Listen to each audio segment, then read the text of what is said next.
NSUI पदाधिकारियों ने UGC के खिलाफ प्रदर्शन कर राज्यपाल के नाम सौंपा ज्ञापन। एनएसयूआई पदाधिकारियों ने आज एमडीएस यूनिवर्सिटी पर यूजीसी के गाइडलाइन के खिलाफ प्रदर्शन कर यूनिवर्सिटी के कुलपति को राज्यपाल के नाम ज्ञापन सौंपा। इस मौके पर एनएसयूआई के प्रदेश अध्यक्ष अभिमन्यु पूनिया व प्रदेश प्रभारी गुरजोत सिंधु उपस्थित रहे। वहीं मीडिया से बातचीत में प्रदेश अध्यक्ष व प्रदेश प्रभारी ने बताया कि विद्यार्थियों को प्रमोट करने की मांग को लेकर एनएसयूआई लगातार प्रदर्शन कर रही है। जहां आज एनएसयूआई द्वारा एमडीएस यूनिवर्सिटी पर यूजीसी की गाइडलाइन के खिलाफ प्रदर्शन कर एमडीएस यूनिवर्सिटी के कुलपति को राज्यपाल के नाम ज्ञापन सौंपा है और विद्यार्थियों को प्रमोट करने की मांग रखी है। इस मौके पर अजमेर एनएसयूआई जिला अध्यक्ष नवीन सोनी व अन्य कार्यकर्ता मौजूद रहे। देखो, पूरे देश के अंदर एनएसयूआई की एक ही मांग है कि छात्र वर्ग को लेकर, अगर पूरे देश के अंदर एक ही एक ऐसी विचारधारा है जिसने इस महामारी के दौरान छात्र वर्ग की जो आवाज़ उठाई, छात्र वर्ग की कोई भी समस्याएं आई तो उसको लेकर उसके साथ खड़े रहे। उस दौरान अनेक एनएसयूआई के साथी इस कोरोना महामारी से हमारे दूसरे स्टेट के अध्यक्ष पॉजिटिव भी हुए, फिर भी उन्होंने लड़ाई जारी रखी। और इस लड़ाई को देखते हुए तमाम राज्य सरकारों ने देश की बिना परीक्षा प्रमोट का निर्णय छात्रों के पक्ष में लिया, लेकिन यूजीसी के और केंद्र सरकार की जो नीति आई, यूजीसी की जो गाइडलाइन आई, छात्र विरोधी गाइडलाइन अंतिम वर्ष के एग्ज़ाम को लेकर, और उसमें उन्होंने ये हवाला दिया कि अंतिम वर्ष एग्ज़ाम नहीं करवाएंगे तो उस छात्र का भविष्य खराब हो सकता है। एनएसयूआई ने ये मांग की थी कि पिछले सेमेस्टर के अंकों के आधार पर, पिछले ईयर के अंकों के आधार पर उसको अंतिम वर्ष में 5% ज़्यादा अंक देकर उसको पास किया जाए। तो इस मांग को लेकर जो छात्र की जायज़ मांग थी, उसके साथ छात्र विरोधी गाइडलाइन केंद्र सरकार ने निकाली है, उसके खिलाफ हमारा अभियान लगातार जारी है। पिछले 6 दिनों से एनएसयूआई पूरे देश के अंदर प्रदर्शन कर रही है। उसी प्रकार राजस्थान में प्रदर्शन 2 दिन पहले भी हुआ, सोशल मीडिया पर ट्रेंड भी चला, जो कि देश के अंदर प्रथम नंबर पर चल रहा है।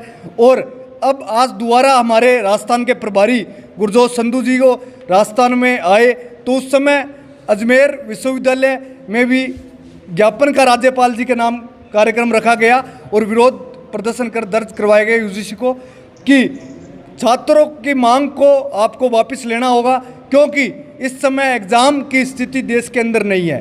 देश कोरोना के नंबर 3 स्थान पर है और आने वाले समय में प्रथम की कगार पर है। राजस्थान के अंदर 700 केस आ रहे हैं, देश के अंदर रोज़ हज़ारों की संख्या में केस आ रहे हैं, सैकड़ों की संख्या में मौतें हो रही है। तो इसका जिम्मेदार कौन होगा? छात्रों का। केंद्र सरकार क्या छात्रों की जिम्मेदारी लेती है उनकी सुरक्षा और स्वास्थ्य की?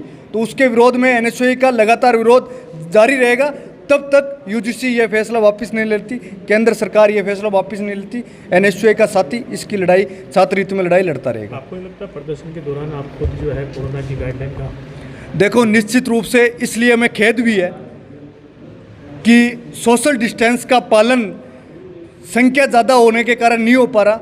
इतनी बड़ी संख्या में हमने नहीं बोला था कि आज ज्ञापन देने का कार्यक्रम था, प्रभारी जी आए थे तो तमाम जिले के कार्यकर्ता यहाँ पर उनसे मुलाकात करने के लिए आए और सोशल डिस्टेंसिंग का पालन नहीं हो पाया। इसका हम खेद व्यक्त करते हैं, लेकिन हमारी ये छात्र हित को लेकर लड़ाई ये जारी रहेगी, चाहे किसी भी प्रकार से हमें जाना पड़े। पहले भी हमारे साथियों ने भूख हड़ताल की है, धरना दिया है, पैदल मार्च के लिए तैयार हुए हैं। तो ये जो छात्र हित में जो कार्य इस समय कर रही है वो एक छात्र इकाई मात्र एनएसयूआई है और ये लड़ाई हम यूजीसी के खिलाफ जारी रखेंगे। जी सर, नमस्कार। हमारी जो लड़ाई है सिर्फ यही है, अभी कोरोना की महामारी के कारण हमारा देश विश्व भर में तीसरे नंबर पर पहुंच चुका है और करीब 7 लाख से ज़्यादा हमारे देश में केस आ चुके हैं अभी तक कोरोना पॉजिटिव के। और डेली, कल की अगर बात करें, कल के आंकड़े की बात करें, 27,000 पेशेंट कल के दिन में क्रॉस करा है। और इस स्थिति में अगर सरकार ने ये निर्णय लिया, अभी फाइनल ईयर वर्ग के छात्रों के एग्ज़ाम करवाने की बात रखी है, एक बहुत ही शर्मनाक डिसीज़न उनके द्वारा लिया गया है। ये मैं समझता हूँ डिसीज़न सरकार के द्वारा लिया नहीं गया।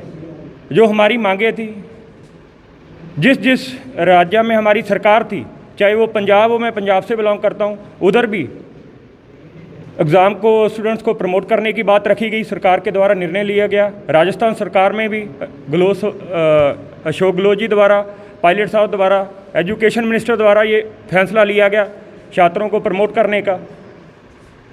लेकिन कहीं ना कहीं आरएसएस और अपना एबीवीपी के दबाव के नीचे आकर यूजीसी के ऊपर प्रेशर डाला गया, एग्ज़ाम करवाने की बात रखी गई।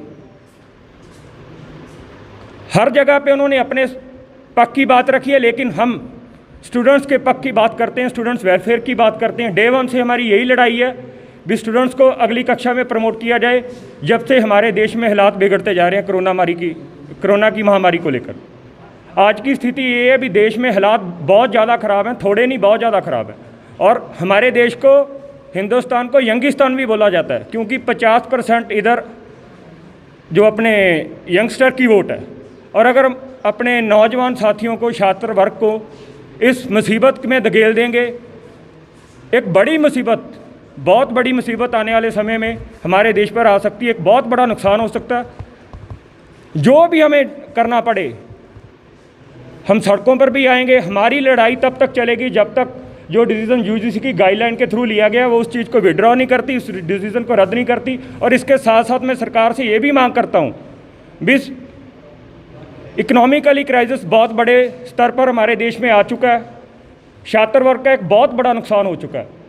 लास्ट सेमेस्टर की उनकी फ़ीस, 6 मंथ की फ़ीस उनकी माफ़ की जाए टोटली, और उनका रूम रेंट, जो उनका रूम का किराया, वो भी बिल्कुल माफ़ किया जाए, ताकि जो एक छात्र को भी लगे एक बड़ी राहत सरकार के द्वारा उनको दी गई है, एक बड़ी सहूलत उनको सरकार के द्वारा दी गई है। और मोदी सरकार से, केंद्र सरकार से, यूजी से हम यही दोबारा अपील करते हैं, हमारी मांग को स्वीकार कर हर छात्र को अगली कक्षा में प्रमोट किया जाए।